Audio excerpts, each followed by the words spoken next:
You're All I Need by White Lion.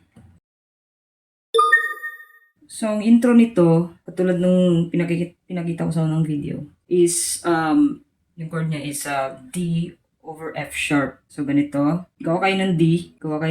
Tanggalin nyo itong middle finger. Tanggalin nyo yan. Bali, ganito lang. Tapos, isang bass.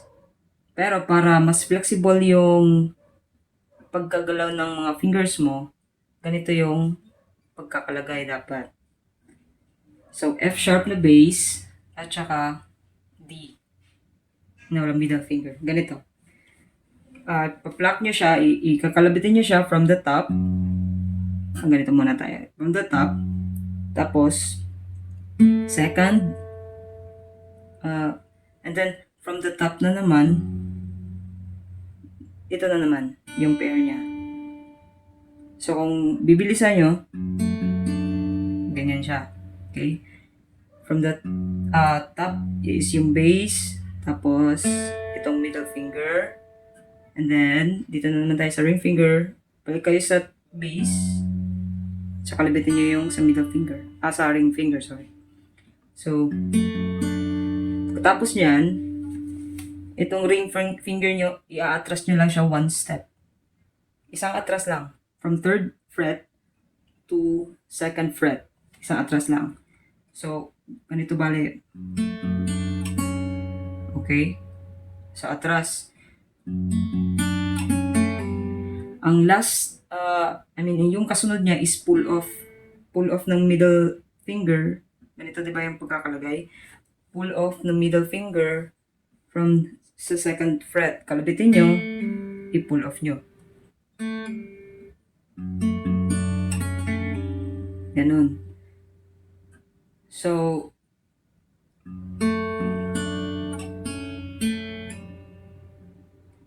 tapos, dito tayo sa G bass, open string na G, open string G, yung string talaga na G, open string na naman na B. Okay? G bass, open string G, open string B. Okay? Kasunod yan is balik kayo sa G open, tapos ipipress nyo ito, G open na naman, ihaham nyo itong note na to from the 3rd fret 2nd string. Okay, bali ito yung kasunod nung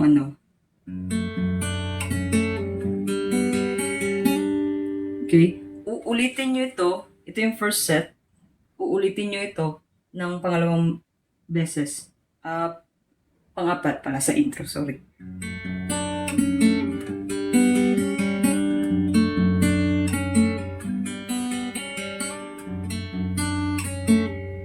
Tatlo lang pala, 3 beses.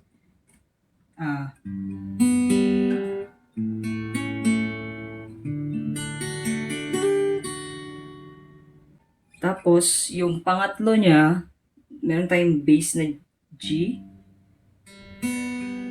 So, mag-iiba na yung mag-iiba na yung, etong yung tinuro ko kanina, dalawang beses nyo lang gagawin yun. Itong third, same yung initial niya na chord, note.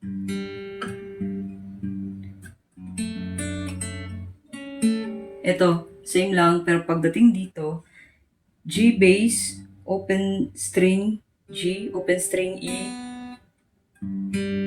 tapos balik sa open string G. Tapos, form kayo ng A, bass A, open string, tapos ito,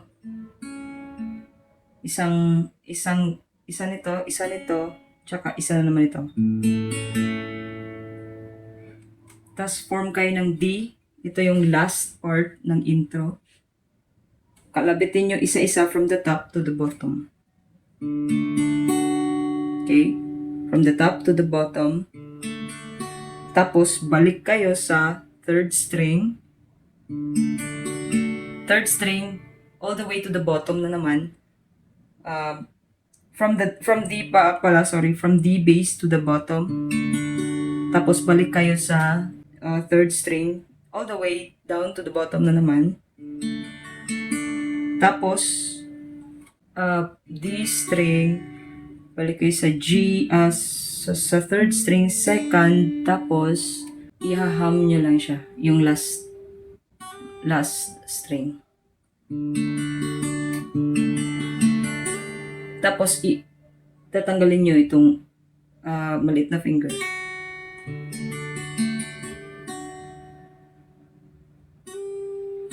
Iham nyo, tanggalin nyo.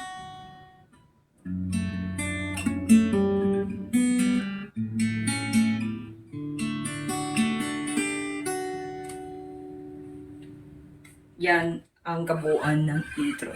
So, sa verse naman, same lang yung first at saka second chord. Yung first chord is D over F sharp.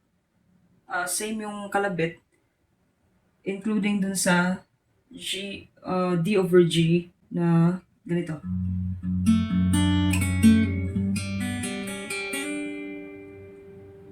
Ang kaibahan, kasi nga verse, ang kaibahan sa verse, ay meron tayong addition na E minor, pero ito lang isa yung gagamitin natin. Kasi ito lang din naman yung part sa E minor na tinatap, nakakalabitin natin. So, from 6th string, open, down to 5th string na nakatap dito. Sa 3rd string at saka 2nd string na open din. At itap ang 2nd string sa 3rd fret. Tapos balik tayo sa 3rd string open. Tapos ito, hindi nyo na ito tatanggalin. A tayo. A, bass, which is 5th string open. 4th string, down to 4th string. 3rd string.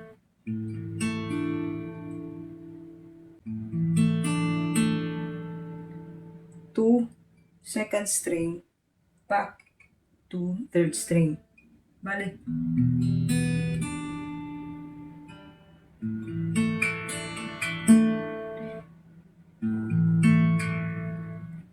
Fifth, fourth, third, fourth, second,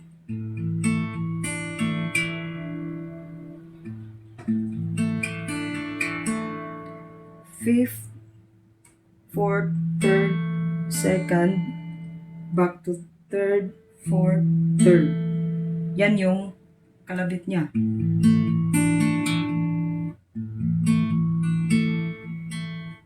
So, bali,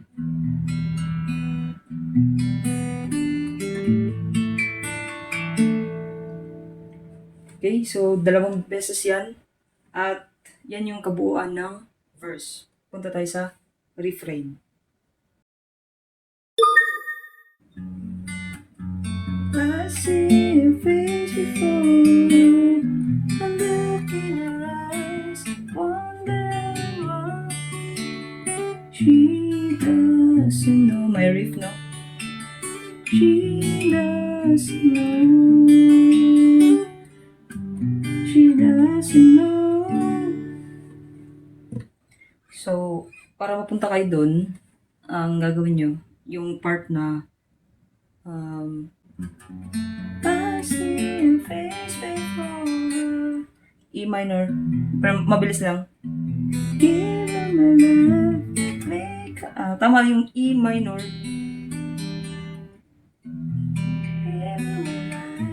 Saglit lang sa riff lang sa A. Maker, pati sa G, and then D. She doesn't know. Ulitin nyo. She doesn't know. Tapos, babaliktad na yun dito yung chords. From G to A. She doesn't know. Ngayon naman, punta tayo sa chorus. Chorus is D. Walang middle finger. You're all I need. Tapos lalagyan din dito ng F sharp na bass. So, bali D over F sharp pa rin. Pero, kakalabitin nyo na lang siya normally. You're all yung una is yung D bass. Normal D bass, open. You're all I need. Lipat kayo sa F sharp bass. You're all I need, sunny girl. G.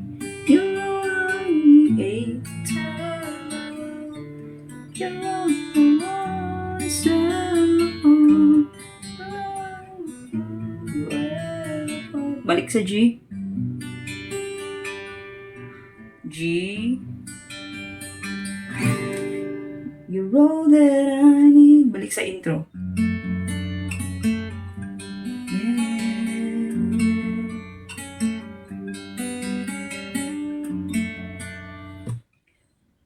So, yung second verse is same lang naman.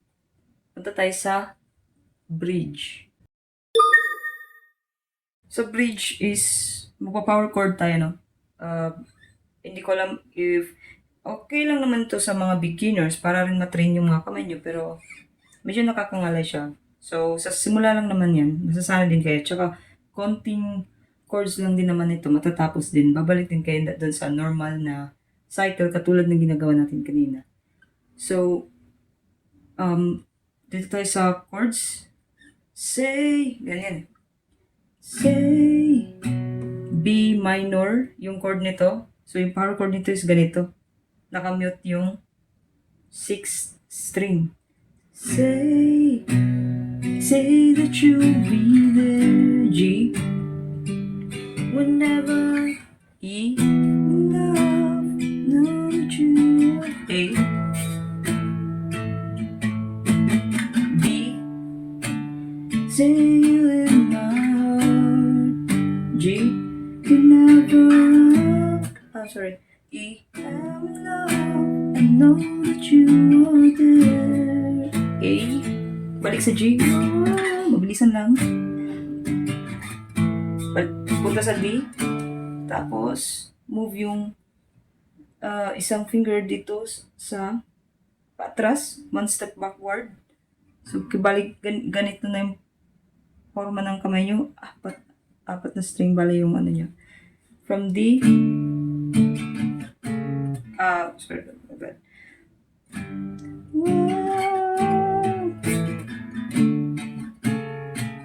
D minor, G, A. So, sa chorus na ito, mag-strum na balik tayo. You're all I need, sunny girl, G. You know I need to aim the world. You're all I want, sun my heart. You're all I need, where are. You're all I need, sunny girl. Ulit lang yan. Tapos doon tayo sa outro, sa last part. Mag-start tayo sa D. D. All that I need. Sorry. All that I need. A. G is for you to believe. B minor. All that I need. A. Is D.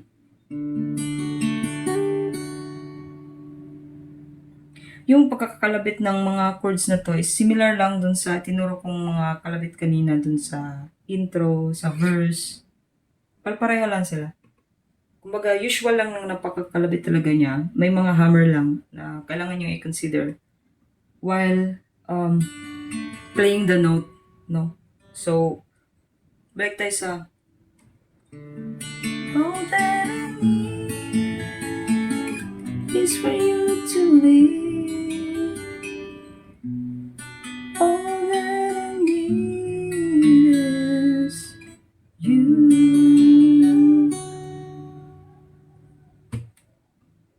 Sana sana naintindihan niyo yung tutorial.